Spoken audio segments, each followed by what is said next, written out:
Newsline. Namahagi ng tulong ang Department of Social Welfare and Development sa mga residente na naapektuhan ng magnitude 6.8 na lindol sa Mindanao. Ayon sa ahensya, umabot sa 5.1 million pesos ang halaga ng ayuda ang kanilang naiabot sa mga biktima ng malakas na lindol.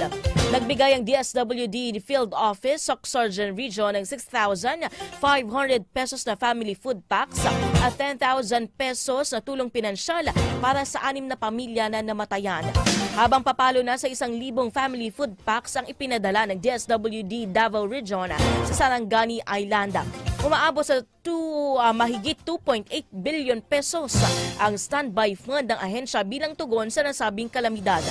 Sa datos ng ahensya, umabot sa 70 mga tirahan ang nasira ng probinsya ng Davao Occidental, Sarangani at Timog Cotabato, habang 951 na pamilya o may katumbas na 1,229 na individual ang naapektuhan ng lindol.